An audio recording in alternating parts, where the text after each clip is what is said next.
নমস্কার বন্ধুরা, welcome to ইউনিকন। তো বন্ধুরা, এই ভিডিওতে অনেকগুলো ক্রিকেট আপডেটস নিয়ে কথা বলবো, যেখানে বিজয় হাজারে ট্রফি, ভারতীয় ক্রিকেট দল, তারই পাশাপাশি কিন্তু অবভিয়াসলি বিগ ব্যাশ লিগ, সেখানে টিম সাইফাইটারের খেলা, সেই সব কিছু নিয়ে কথা বলবো। ইন্টারেস্টিং ভিডিও হবে, লাস্ট অব্দি দেখতে থাকো। আমাদের চ্যানেলে প্রথমবার এলে চ্যানেলটিকে সাবস্ক্রাইব করে তার পাশের বেল আইকনটা অন করে দিও।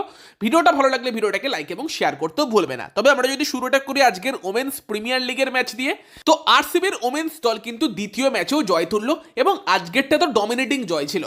আজকের আরসিবি দলটাও তুলনামূলক বেটার ব্যালেন্স লাগছিল।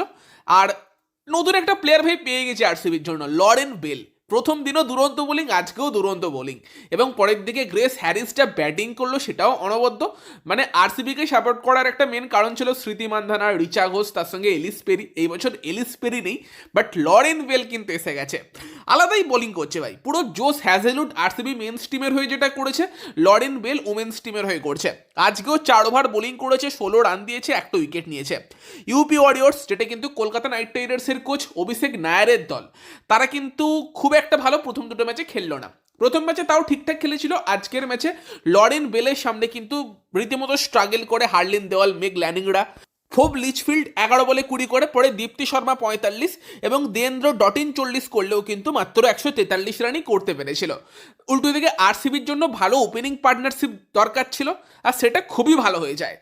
আর গ্রেস হ্যারিস, সে কিন্তু 6ষ্ঠ ওভারেই খেলা শেষ করে দেয়, যখন দিয়েন্দ্র ডটিনকে একটা ওভারে 32 রান মারে। তাও তো লাস্ট বলটা ডট গিয়েছে, নয়তো মনে হচ্ছিল 36 বা তার বেশি রানও ওই একটা ওভারে হয়ে যেতে পারে। আলাদাই ব্যাটিং করে কিন্তু সেই জায়গাতে গ্রেস হ্যারিস 40 বলে 85 করে আউট হয়। উল্টো দিকে স্মৃতি মান্ধানা 32 বলে 47 নট আউট থাকে। রিচা ঘোষ এসেও 2 বলে 4 রান করে, এবং একটা বিশাল বড় জয় কিন্তু রয়্যাল চ্যালেঞ্জার্স ব্যাঙ্গালুরু সেকেন্ড ম্যাচে তুলেছে, যেখানে তারা 12 ওভারের মধ্যে রান তুলে দিয়েছে। ম্যাচের মেন পারফর্মারদের কথা বললে গ্রেস হ্যারিস এবং লরেন বেলের কথাই মেনলি বলতে হবে। দেন যদি আমরা চলে যাই কিছু ভারতীয় মেন্স ক্রিকেট রিলেটেড আপডেটসে, এবং সেই জায়গাতে গিয়ে আজকে ওয়াশিংটন সুন্দরের বিকল্প হিসেবে কিন্তু আয়ুষ বাদুনিকে ভারতীয় টিমে আনা হয়েছে।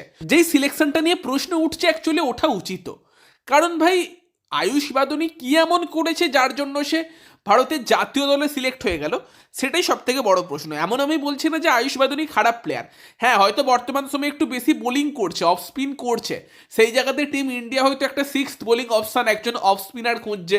সেখানে রিয়ান পারাগ ইনজিওর্ড, তিলক ভার্মা ইনজিওর্ড, ওয়াশিংটন ইনজিওর্ড, যারা মেন চয়েস। কিন্তু সেই জায়গাতে তারপরও আয়ুষ বাদুনি কি সেই লেভেলের প্লেয়ার যে ভারতের জাতীয় দলে কল আপ পেয়ে গেল? মনে হয় না। খারাপ প্লেয়ার না, বাট মেবি সেখানে গৌতম গম্ভীরের পছন্দের প্লেয়ার, সেই হিসেবেই সুযোগটা পেয়েছে। বাট রিঙ্কু সিং এত ভালো করছে ওডিআইতে, বিজয় হাজারে ট্রফিতে। হ্যাঁ, আজকে হয়তো তার ব্যাট থেকে রান আসেনি, বাট এর আগের প্রত্যেকটা ম্যাচ এসেছে। 2-3 ওভারের অফ স্পিনও রিঙ্কু সিং করে দিতে পারে। পারফেক্ট চয়েস হতো 5 নম্বর জায়গার জন্য, যেখানে 3-এ বিরাট, 4-এ শ্রেয়াস, 5-এ রিঙ্কু, 6-এ কেএল, বেস্ট টপ 6 হতে পারতো সেইটা।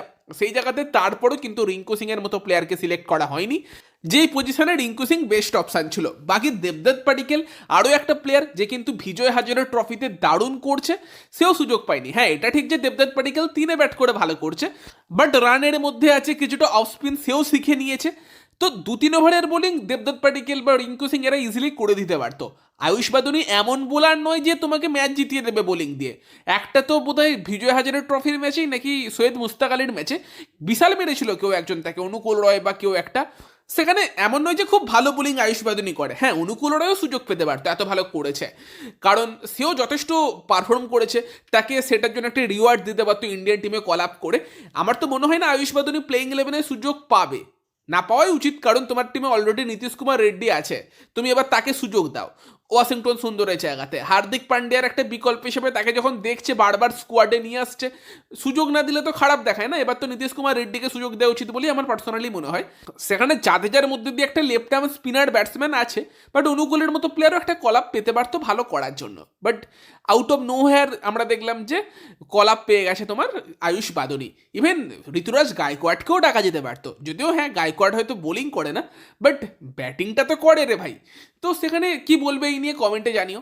আমার খুব একটা ভালো লাগলো না। ঋষভ পন্থ ছিটকে গিয়েছে, ধ্রুব জুড়েলকে এনেছে, আমি বলবো পারফেক্ট রিপ্লেসমেন্ট। ধ্রুব জুড়েল ভালো করছে, সেই জায়গাতে সে তার রিওয়ার্ডটা ওখানে পেয়েছে। বাট এখানে রিঙ্কু, দেবদত্ত অথবা অনুকূলের মধ্যে কেউ কিন্তু ডাক পেতে পারতো। রিঙ্কুর জন্য এমনিও আজকের দিনটা খুব একটা ভালো যায়নি, কারণ রিঙ্কুর টিম যারা গ্রুপ স্টেজের প্রত্যেকটা ম্যাচ জিতেছিল, কোয়ার্টার ফাইনালে গিয়ে কিন্তু হেরে গেল সৌরাষ্ট্রের কাছে। আজকে রিঙ্কুর ব্যাট থেকেও রান আসেনি, তবে রিঙ্কুর দল কিন্তু ফার্স্টে ব্যাট করতে গিয়ে 50 ওভারে 310 রান করে। গোস্বামী করে 88 রান এবং সমীর রিজভিও করে 88 রান। পরের দিকে প্রশান্ত ভিত 30, জিসান আনসারি 10 বলে 20, 310 রানে কিন্তু উত্তরপ্রদেশের স্কোর পৌঁছে দেয়। রিঙ্কু সিংয়ের ব্যাট থেকে আজকে মাত্র 13 রানই এসেছে, তবে সেই রান চেস করতে নেবে সৌরাষ্ট্রও ভালো শুরু করে। Wicket keeper batsman opener Harvik Desai 116 বলে 100 করে, পেরেক ম্যানকাট 66 বলে 67 করে। সেই একটা ব্রিলিয়ান্ট ডেলিভারিতে রিঙ্কু সিংকে আউটও করেছিল।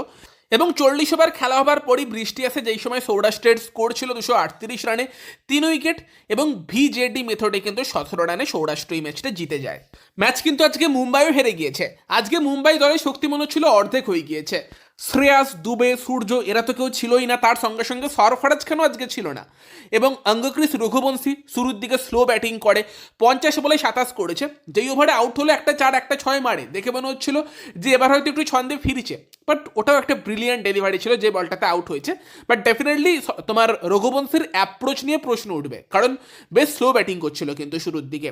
তবে শামস মুলানির 86-র ওপর ভরসা করে কিন্তু মুম্বাই তোমার 254 রানে পৌঁছয়। কর্ণাটক 33 ওভার 187 রানে 1 উইকেট ছিল। দেবদত্ত পাটিকেল আবারও 95 বলে 81 নট আউট ব্যাটিং করছিল। করুণ নায়ার 80 বলে 74 নট আউট ব্যাটিং করছিল। বৃষ্টি এসে যায়, ভিজেডি মেথডে কিন্তু 55 রানে কর্ণাটক এই ম্যাচটা জিতে যায়। বাকি উল্টো দিকে মেলবোর্ন রেনেগেডস তারা নেমেছিল সিডনির এগেনস্টে বিগ ব্যাশ লিগে। আবারও একটা ম্যাচে মেলবোর্ন হারলো, তবে টিম সাইফাটের ব্যাট থেকে কিছুটা রান এলো। 25 বলে 29 করেছে আজকে টিম সাইফাট। হ্যাঁ, পারফেক্ট ইনিংস না, বাট স্ট্রাগল করছিল আগের কয়েকটা ম্যাচে, ক্রিজে দাঁড়াতে পারছিল না বেশিক্ষণ। আজকে ক্রিজে ছিল 2 4 2 6 মারে। উল্টো দিকে জেক ফ্রেজার ম্যাকগ্র্যাগ 9 বলে 19 করে। মোহাম্মদ রিজওয়ান 23 বলে 26 করে। লজ্জার ব্যাপার যে মোহাম্মদ রিজওয়ান এমন ব্যাটিং করছিল তাকে রিটায়ার্ড আউট করে নিতে হয়। এবং মেলবোর্ন রেনেগেডস কিন্তু 170 রান করে। সেই রান চেস করতে নেবে তোমার আবার বৃষ্টি আসে। 16 ওভারে কিন্তু 140 মতো টার্গেট ছিল, যেটা 15 ওভার 2 বলে সিডনি থান্ডার চেস করে দেয়। সিডনি থান্ডারেরই সব থেকে ক্রুশাল ব্যাটিংটা করে কিন্তু ক্রিস গ্রিন। এটাও এমন একটা গ্রিন যে কিন্তু কেকেআরে খেলে গিয়েছে আগে। তো ক্রিস গ্রিন 13 বলে 34 করে। তার ব্যাটিংয়ের ওপর ভিত্তি করেই কিন্তু এই ম্যাচটা সিডনি থান্ডার জিতে যায়। এবং সেই জায়গাতে দাঁড়িয়ে কিন্তু মেলবোর্ন রেনেগেডস তাদেরও কিন্তু খুব একটা মরশুম ভালো যাচ্ছে না। তো এই ছিল আজকের কিছু ম্যাচ, যেখানে অবভিয়াসলি কেকেআর প্লেয়ারদের জন্য বা কেকেআর কোচের জন্য খুব একটা ভালো দিন যায়নি। হ্যাঁ, অবভিয়াসলি টিম সাইফাটের ব্যাট থেকে কিছুটা রান এসেছে, বাট একদম পারফেক্ট ম্যাচ টিম সাইফাটেরও যায়নি। উল্টো দিকে রিঙ্কুর ব্যাট থেকে বা রঘুবংশীর ব্যাট থেকেও রান আসেনি। আর এইদিকে ওমেন্স প্রিমিয়ার লিগে কিন্তু আরসিবির কাছে অভিষেক নায়ারের দল কিন্তু হেরেছে। তবে যাই হোক, সেখানে কিন্তু ডাব্লিউপিএল এ আরসিবির ম্যাচটা আজকে খুব ভালো হয়েছে।